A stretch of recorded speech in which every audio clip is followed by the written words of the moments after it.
সফলতার কোনো শর্টকাট হয় না, হয় অনেক কাঠখড় পুড়িয়ে জীবন যুদ্ধের প্রতিটি অধ্যায়ে নিজেকে প্রমাণ করে করে একটু একটু করে আপনি সফল হবেন, একটু একটু করে আগাবেন। ইটস এ জার্নি, এটা কোনো ডেস্টিনেশন নয়। এবং সফল হওয়ার পথ পরিক্রমায় কোনো লিফট নেই, সিঁড়ি বেয়ে উপরে উঠতে হয়। কি বেয়ে? কিন্তু আমরা সফল হতে চাই কিভাবে? ডাইরেক্ট 100 তলায় তো আমি সফল, উপরে সবার উপরে আমি, এইভাবে চাই সফলতাটা। সবার উপরে উঠে যাব, গোল্ড মেডেল গলায় পরাই দিবে, আমরা সাকসেসফুল না। সফলতার রাস্তায় কোনো লিফট থাকে না, কি দিয়ে উঠতে হয়?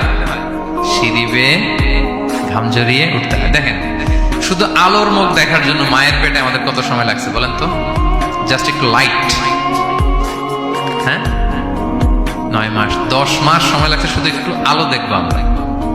একটু আলোর মুখ দেখার জন্য আমার লাগছে 9 মাস। আর এখানে আমরা শর্টকাট খুঁজি, খালি কি খুঁজি? সফলতার কোনো শর্টকাট নেই। অল্প এফোর্টে যারা সফল হতে চায় এরা কোনোদিন সফল হয় না।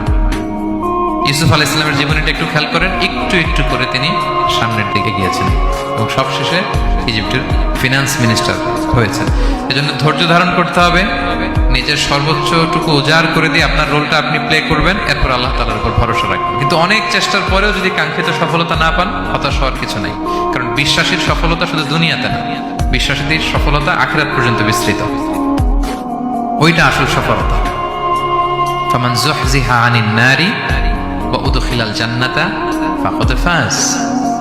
যে জাহান্নাম থেকে মুক্তি পেল, জান্নাতের নিশ্চয়তা পেল, সেই সফল।